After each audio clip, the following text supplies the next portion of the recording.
Gente, antes de começarmos o devocional de hoje, eu gostaria de fazer um adendo aqui, ou melhor, de fazer uma correção em relação a um dos meus vídeos anteriores. Se eu não me engano, eu acho que foi no vídeo em que eu falo sobre a maldição que Deus lançou sobre a serpente.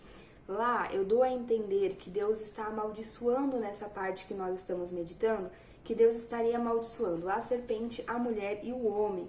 E eu preciso corrigir isso, porque na verdade Deus amaldiçoou apenas duas questões, né? Duas figuras dentro desse texto. Ele amaldiçoou a serpente e hoje nós vamos ver que ele amaldiçoou a terra. Mas ele não amaldiçoou a mulher e não amaldiçoou o homem. Por que é importante que eu faça esse adendo e explique isso para vocês? Porque amaldiçoar tem a ver com lançar praga, com desejar o mal. E Deus não deseja o nosso mal, Ele ama a sua criação, Ele ama o homem e a mulher, tanto que enviou o seu Filho único para que morresse por nós, destruísse o diabo, né, pisasse na cabeça da serpente e então restaurasse o nosso relacionamento com Ele. Então Deus não lança praga sobre nós, mas Ele vai lançar um julgamento, tanto sobre a mulher quanto sobre o homem. O que é o julgamento? O julgamento é quando eu analiso a condição de uma pessoa, então eu decreto um julgamento, um juízo, algo que ela merece, uma consequência das atitudes dela. Então aqui Deus está mostrando para o homem e para a mulher como será a vida deles agora a partir do pecado.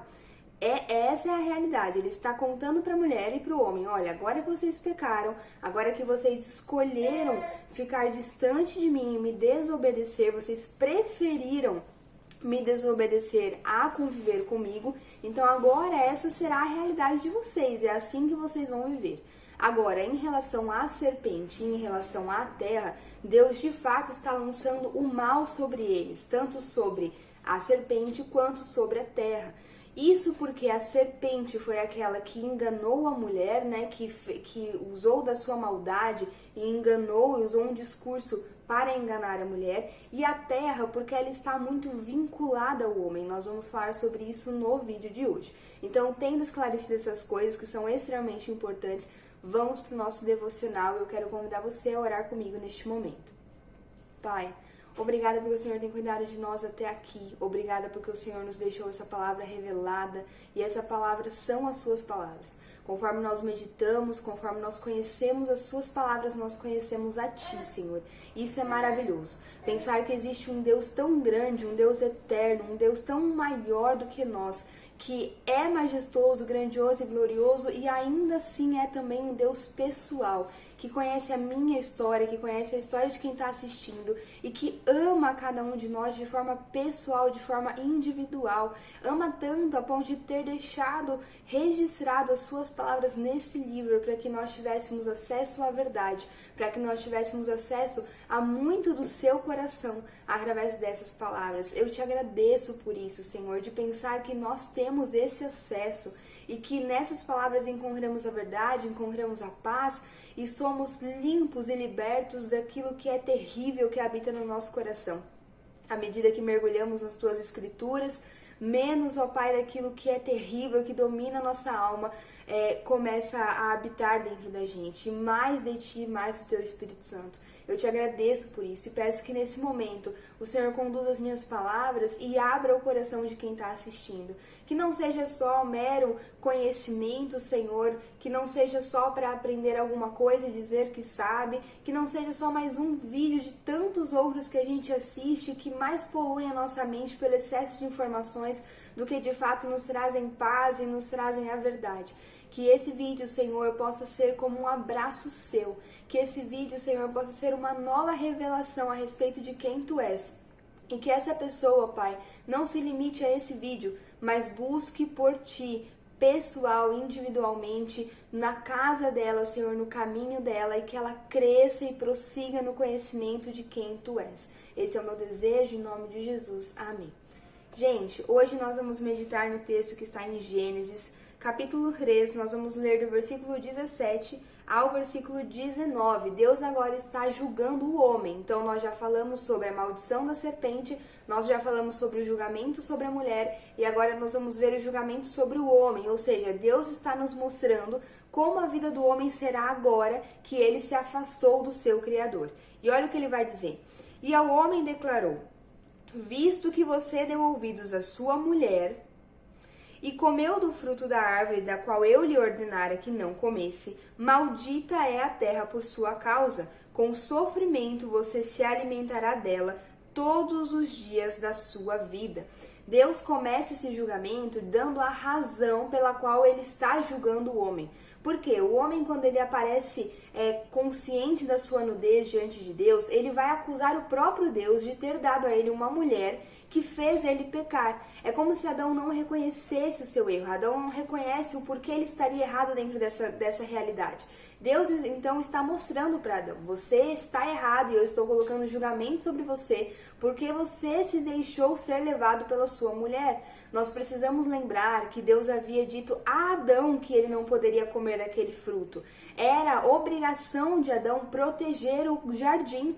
Vocês lembram, quando nós conversamos aqui sobre o Jardim do Éden, eu falei sobre as palavras que Deus usa para o propósito do homem dentro do jardim. E as palavras tinham a ver com guardar, com proteger o jardim, que tem a ver com a função sacerdotal do templo.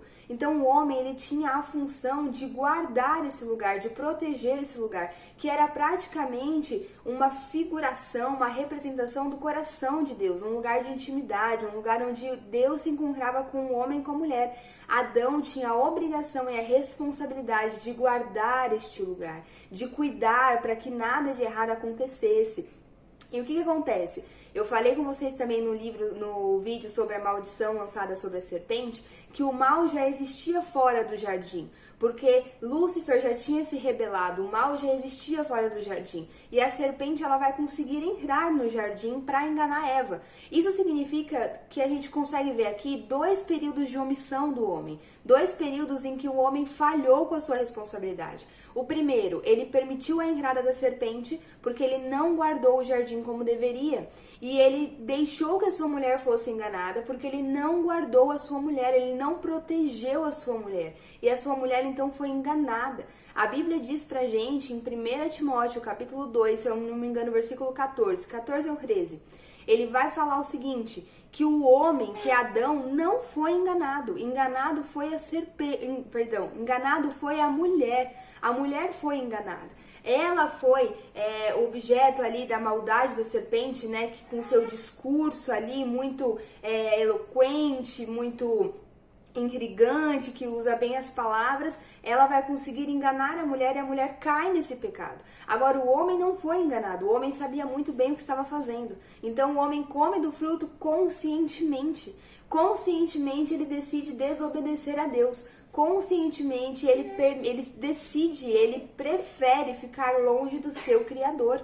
E isso vai acontecer porque ele também não cuidou da sua esposa, mas deixou que ela fosse enganada. E aqui, se você é homem, está assistindo isso, se você é mulher e tem um marido, ore pelo seu marido nesse aspecto. Os homens são fortemente atacados por Satanás nessa área da vida. Existe sobre eles essa responsabilidade de zelar pelo lar, no sentido de guardar e proteger a sua casa. Não só no natural, não só no sentido de proteger, às vezes, de pessoas que querem fazer mal, que querem roubar ou algo assim. Não só no sentido de guardar e proteger e cuidar da sua família, trazendo alimento, trazendo sustento, mas também no sentido espiritual. O homem tem esse aspecto, essa função, e ele foi feito para isso, para que ele guarde o jardim, para que ele proteja a preciosidade que Deus deu a ele. Então é papel do homem que dentro da sua família, dentro da sua casa, ele guarde, ele proteja a sua casa dos ataques malignos no mundo espiritual também. Isso é muito importante. Nós vivemos numa geração em que os homens cada vez mais são atacados na sua masculinidade, não conhecem a sua identidade, não sabem o que é ser um homem segundo o coração de Deus. E geralmente pendem para os 2 lados, ou se tornam uns homens agressivos, violentos, que querem provar a sua masculinidade através da violência, da força, da agressão, que é algo completamente condenável por Deus, e existem textos bíblicos que sustentam isso que eu estou dizendo, ou ele pende para o lado da omissão, homens que não têm masculinidade, homens que são dominados por qualquer pessoa. Não estou falando sobre, ele é dominado pela esposa. Não, ele deixa qualquer influência entrar na sua casa. ele não tem força de opinião, ele não tem verdade fundamentada na palavra de Deus, são completamente omissos. E, portanto, as suas mulheres estão recebendo influências malignas através de amigos, através de informações e redes sociais e tantos outros, e principalmente os filhos estão sendo atacados. É muito comum que as pessoas condenem as mães por conta dos destinos que os filhos estão levando. Ah, essa criança, esse adolescente ficou desse jeito porque a mãe não educou direito, porque a mãe não orientou direito. Porque existe também esse papel da mulher na criação, na educação. Lembra que eu falei no vídeo anterior que a mulher tem uma habilidade de gerar vida, de desenvolver. Então, ela tem essa habilidade de desenvolver os filhos, né? De pegar um bebezinho e tornar num adulto, num homem forte, um homem preparado, uma mulher preparada para viver os planos de Deus para a vida deles. É verdade que a mulher tem esse papel, mas é também verdade que o homem é responsável pela proteção desse lar. E o que tem acontecido hoje? Adolescentes, jovens que são completamente atacados por forças malignas, por informações equivocadas, por uma construção completamente contrária à vontade de Deus, porque os seus pais são ausentes, porque o homem é completamente omisso, porque o homem muitas vezes se sustenta nessa ideia de eu preciso trazer o recurso para casa e fica ausente completamente do lar, ou não se sustenta nessa ideia, mas cobra a esposa da educação dos filhos e não protege sua casa, não protege sua família, não é firme com os seus filhos ou não é amoroso com os seus filhos e, portanto, seus filhos ficam distantes dele, ele não consegue cumprir com esse papel de protetor, de cuidador, aquele que dá segurança, aquele que está atento ao que está acontecendo. Foi exatamente o erro de Adão no Jardim do Éden. Então, homens, prestem atenção, cuidem de suas casas, não pensem que Deus olha para vocês e fala, pobre coitado, ele está assim por causa da esposa que eu lhe dei. Não, não pense que é assim, porque Deus não pensou isso nem de Adão, então ele também não pensará a seu respeito. Nós precisamos saber quem nós somos em Deus, enquanto mulher e enquanto homem. Deus vai continuar falando que a terra agora é maldita por conta do homem. Por que a terra foi amaldiçoada por conta do homem? Porque existe um vínculo, existe uma associação muito forte entre o homem e a terra. Primeiro, ele foi feito a partir da terra. Depois, a palavra Adão no hebraico, ela tem uma sonoridade muito similar à palavra no hebraico usada para terra.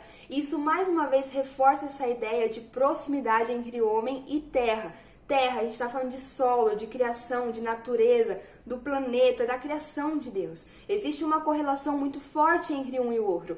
Por que existe essa correlação? Lembra que eu falei que nós fomos feitos para sermos representantes de Deus nessa terra? Lembra que o homem plantava no jardim e a terra correspondia a ele com uma perfeita fertilidade, produzindo árvores com frutos que carregam sementes, bons frutos, boas árvores, perpetuando isso? Era uma harmonia perfeita. O homem plantava e rapidamente a terra correspondia com alimento para ele e para sua família. E quando o homem fazia isso, Deus era adorado, Deus era louvado, porque toda a sua criação estava harmonicamente funcionando. O homem estava governando a terra como o Criador governa. Tem um louvor que eu conheci recentemente que toca muito meu coração, porque tem um trecho que fala assim: toda a criação, santo. E eu fico imaginando exatamente a humanidade, sabe? O homem e a mulher como maestros, fazendo o movimento ali do maestro como se estivesse regendo ali, né, um coral, uma orquestra, e fazendo a criação declarar que ele é santo. Esse é exatamente o nosso papel, como imagem e semelhança, como representantes de Deus. O nosso papel era governar a terra como o nosso Criador governa e levar a terra a um estado de adoração e fazer com que a terra adorasse e louvasse ao seu Criador. É por isso que o homem tem uma conexão tão profunda com a terra, porque essa era a função dele, fazer com que a criação declarasse santo, e a criação declara isso toda vez que ela faz aquilo que foi feita para fazer. É por isso que quando o homem planta, ela responde rapidamente com fertilidade. Mas agora, porque o homem caiu, porque o homem pecou, a terra é maldita e, portanto, ela já não é tão fértil, ela não corresponde ao homem com tanta facilidade, com tanta rapidez, ela agora tem resistência. E aí, quando o homem planta, ela demora a corresponder. Às vezes ela não corresponde, a harmonia na relação foi rompida. Agora o homem vai ter dificuldade para comer, agora o homem vai ter sede. Existem terrenos, existem espaços geográficos em que há sequidão, em que o solo é rachado, não produz água. Essa é a realidade pós-pecado. E Deus continua falando sobre a terra. Ela lhe dará espinhos e ervas daninhas, e você terá que alimentar-se das plantas do campo. Com o suor do seu rosto você comerá o seu pão, até que volte à terra, visto que dela foi tirado, porque você é pó e ao pó voltará. Eu tenho duas questões para falar aqui. A primeira, quando ele fala sobre essa questão que agora, para conseguir o pão, para se alimentar, vai suar, né? Então agora o homem cansa, se fadiga. Agora o trabalho, ele muda de figura, né? A última vez que nós falamos sobre o trabalho lá no Jardim do Éden, o trabalho estava muito relacionado à adoração. O cultivo do jardim era uma adoração, como eu já expliquei nesse vídeo. Agora o trabalho é penoso, agora o trabalho é cansativo, agora é difícil trabalhar. E por fim ele fala a respeito da morte, né? Você veio do pó e ao pó voltará. A partir do momento em que Adão e Eva pecaram, lá no versículo 6, a morte espiritual já entrou imediatamente. Imediatamente o espírito deles se tornou um espírito morto e eles se deram conta de que estavam nus. Então, imediatamente, essa consequência espiritual já veio. Essa condição direta do pecado, né, o espírito morto, a morte espiritual, ela vai ser imediata no Jardim do Éden e ela é a morte que já vivemos agora, aqueles que não estão em Cristo Jesus, que possuem um espírito morto, mas que em Cristo esse espírito é vivificado com a presença do Espírito Santo. Agora, o pecado tem uma outra consequência também, que seria uma consequência mais tardia, digamos assim, que é a morte física. Então, Deus está dizendo para Adão, Adão, agora você vai enfrentar uma morte física, você vai voltar ao pó de onde foi tirado, e nós também passaremos pela morte física. Mas eu tenho uma boa notícia, tanto para a primeira questão sobre o trabalho, quanto para a segunda questão, a morte física. É que nós temos um Redentor. Jesus Cristo morreu na cruz e ressuscitou, e quando ascendeu aos céus, deixou conosco o Espírito Santo, que nos torna agora um Espírito vivificante, e que agora com esse Espírito vivo dentro de nós, todas as coisas são transformadas, todas as coisas mudam e, portanto, o trabalho, gente, torna-se novamente um ato de adoração.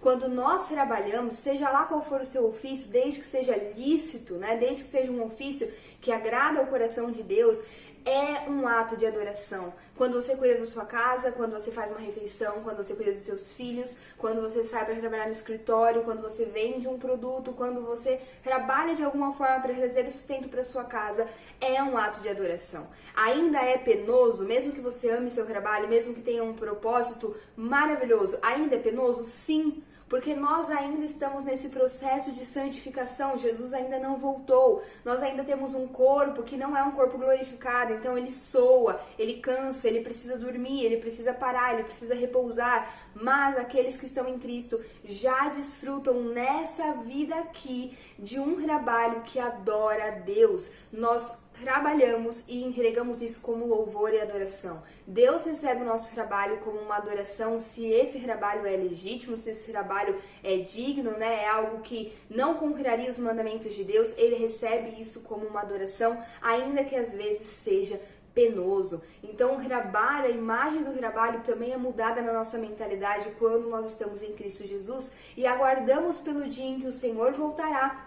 Então, o trabalho será 100% redimido, no sentido de que não será mais penoso de forma alguma, mas será como era no Jardim do Éden, e se não muito melhor, né? Porque nós não conseguimos nem imaginar como que vai ser isso, como que vai ser essa vida eterna com o Senhor. E o segundo ponto de esperança que eu quero falar a respeito da morte física é que Jesus venceu a morte na cruz. A Bíblia diz em Apocalipse que ele é o primogênito dos mortos. Sabe o que significa isso? Ele é o primeiro que foi ali diante da morte e venceu a morte, ressuscitou e hoje vive. E porque ele venceu a morte e então me deu o direito de ser filha, me tornou filha de Deus, como ele é filho de Deus, porque pelo amor dele, ele quis compartilhar a herança dele de filho comigo e com você que crê nele. Por conta disso, por conta do ato de Jesus na cruz, por ter vencido a morte na cruz, agora eu e você também venceremos. Quando chegar o nosso dia, quando nós encontrarmos com a morte,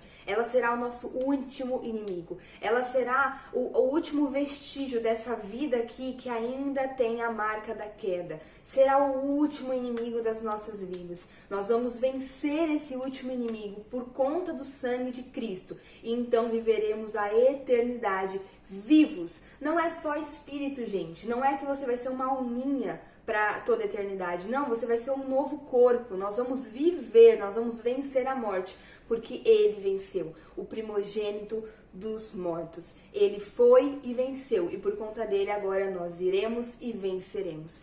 Deus te abençoe e até o próximo vídeo.